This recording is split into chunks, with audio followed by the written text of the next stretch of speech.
Hello and welcome to Revolutionise Your Love Life.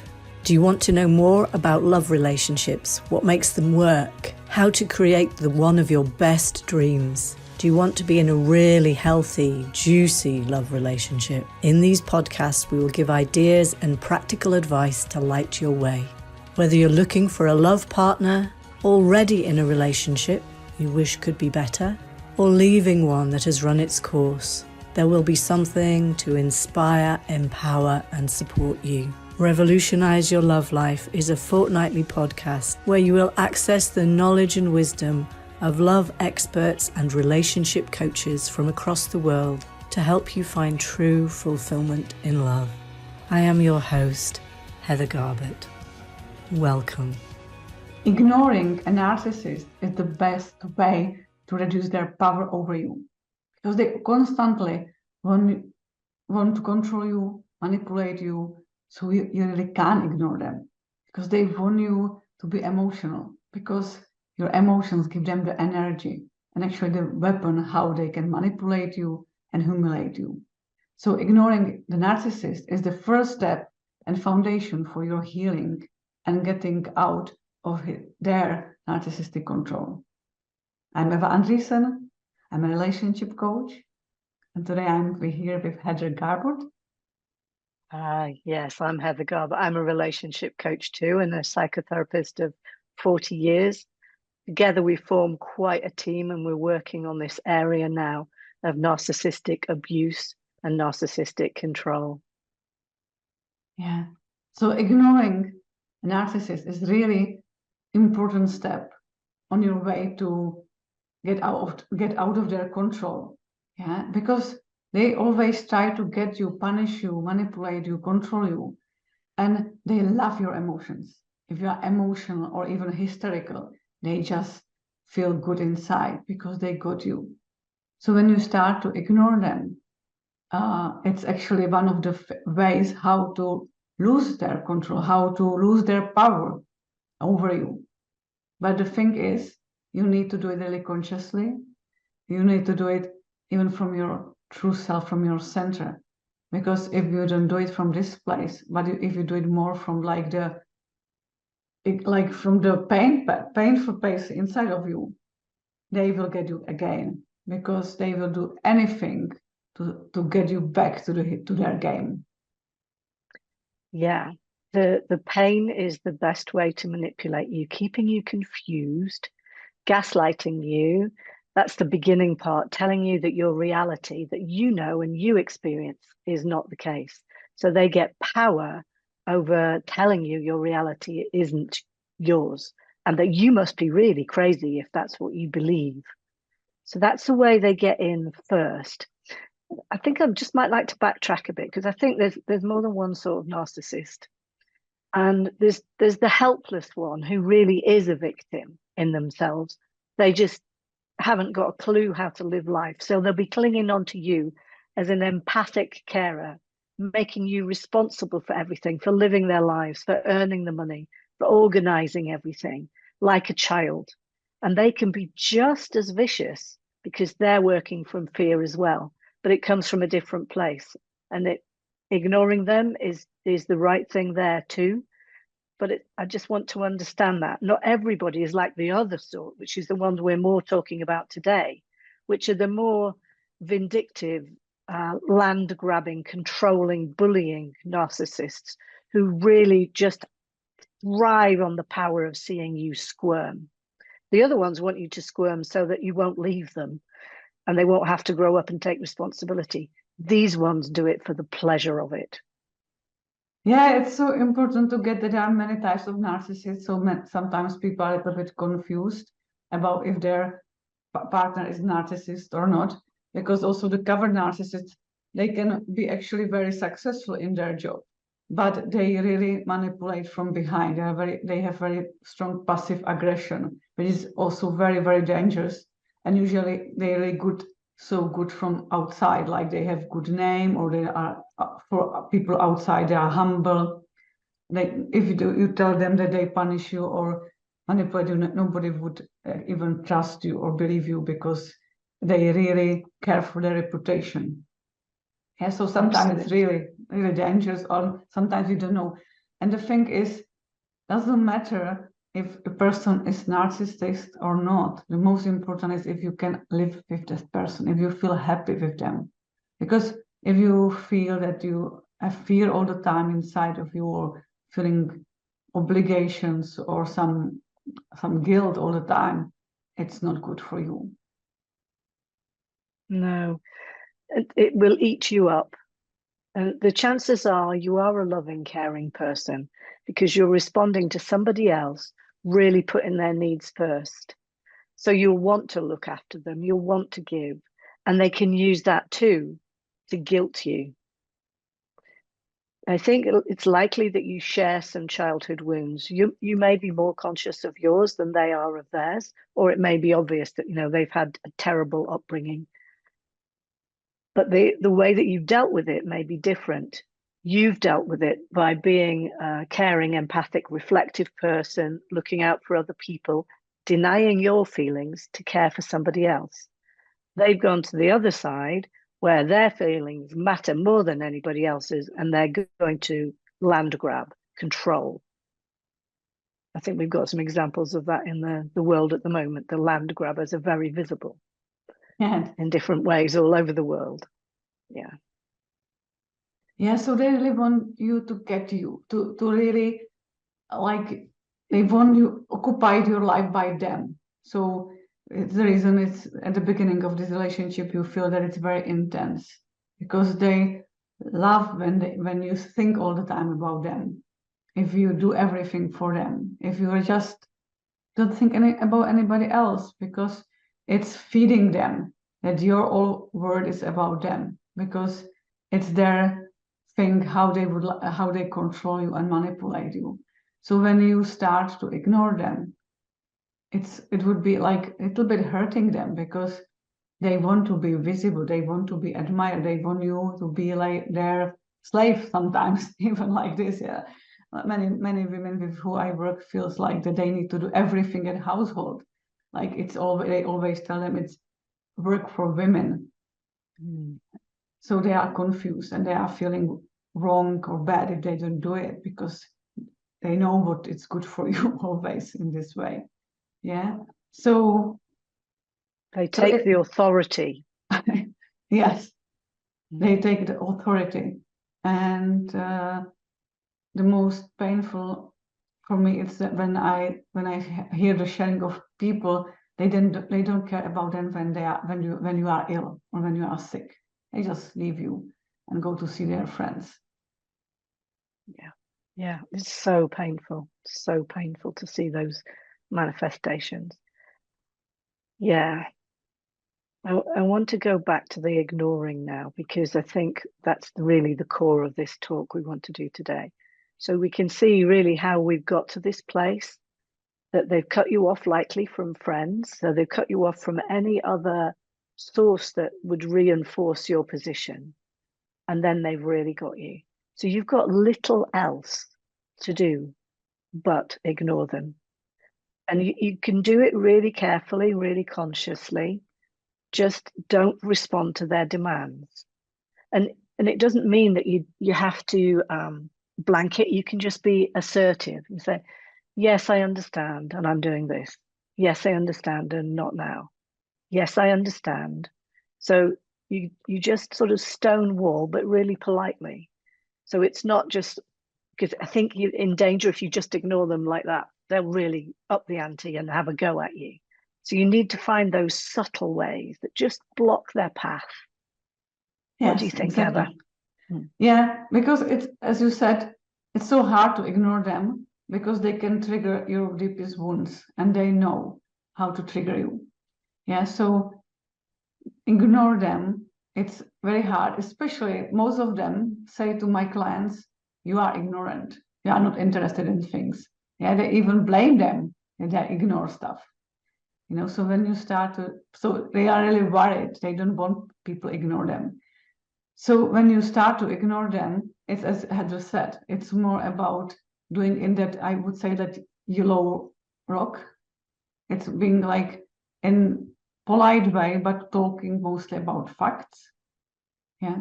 and really from your power, from knowing what is true for you. Because if you think that they are right, that you should do this, that it's really work for women to do all household, and then you will not say it from your center. If you really don't feel it inside, then it will get you back. They will be like punishing you again. So you need to really be sure what is your true, what is really good for you, what is important to you, how you feel about things, what you stand for. So usually it takes some time before you are able to ignore them. It needs some time of your healing first to be able to do it. Yeah, I think you're absolutely right. And I think you need support. So you need the support of your friends and family. And they may well have fallen back because they'll have seen you try to leave and go back and try to leave and go back because you're hooked into a trauma bond with the narcissist partner. But I think, I mean, this is not a sales call, and it doesn't matter if you work with me or you work with Eva or you work with anybody else in this field. We want you to get professional support because you really need a strong hand to hold who can really see you, who is outside of the situation and can help you come to your truth. Because you may have lost yourself so far that you don't know which way is up, what you believe, what your values are, what's important to you, who you are. So it's so true, because so many people don't know how it's dangerous for your health and for your emotions, or for your psychological way, like feeling inside. So many people don't know how it's dangerous to live in long-term relationship with narcissistic people. So when you feel lost or really down, it's one of the signs that you might be living with this kind of person. And usually you really need someone to support you, because to start to ignore the narcissist, you need to be ready to do it, because otherwise they will use hoovering to get you back with love bombing or even bigger punishment.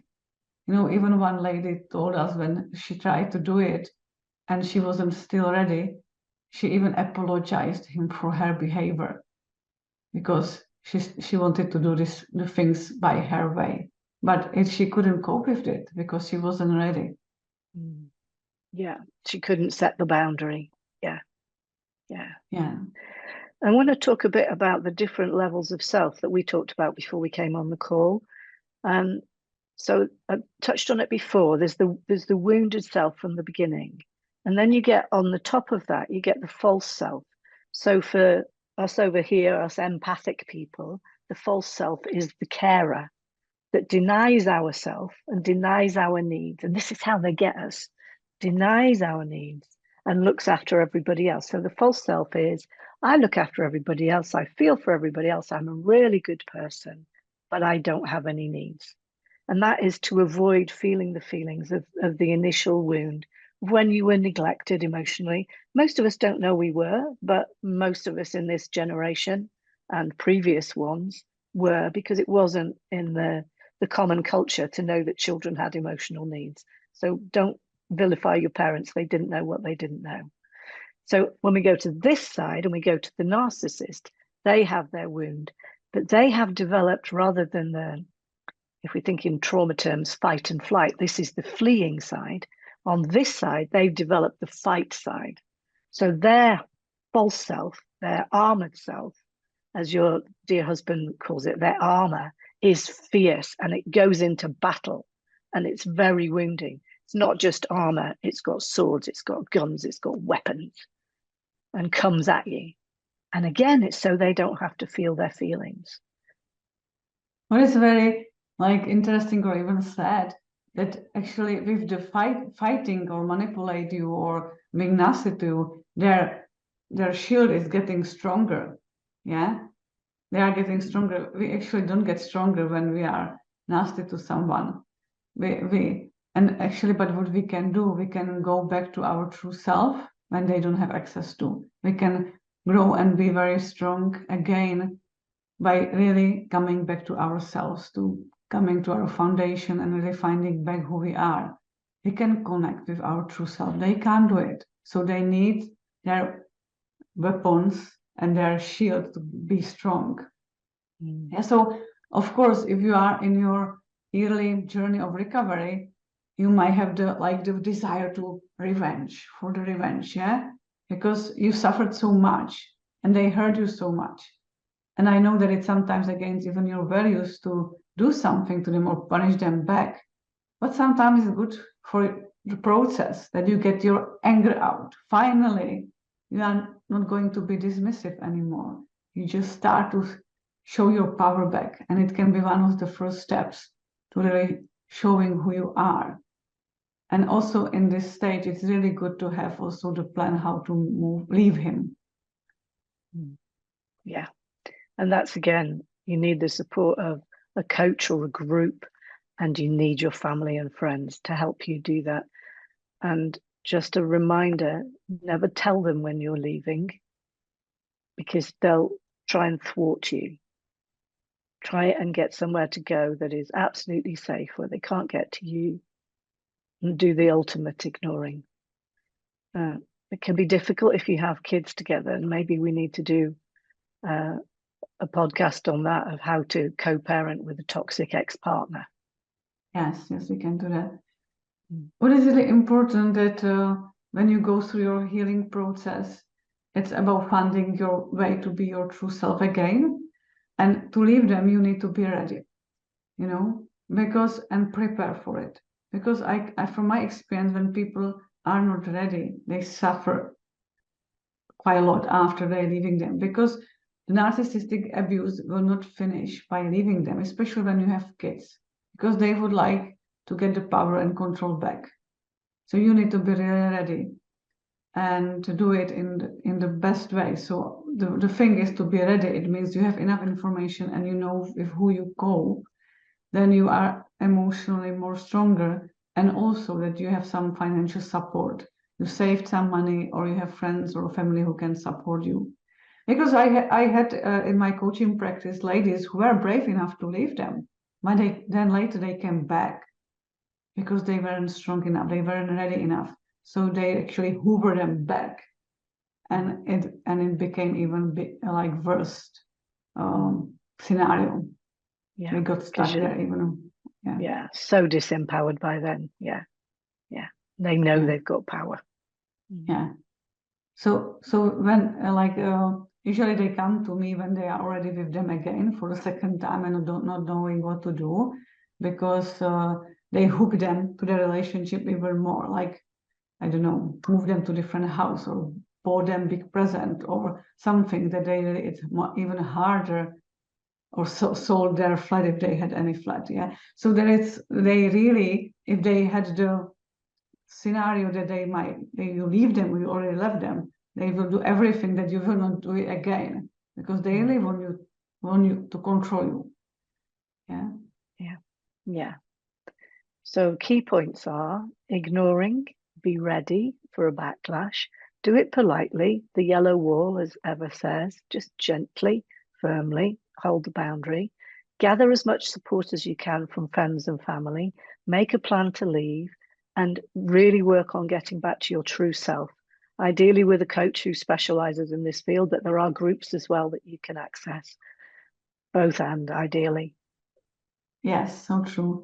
And what we want for you to become butterfly in this process. I really love this expression that sometimes we can't be faster or more beautiful caterpillar.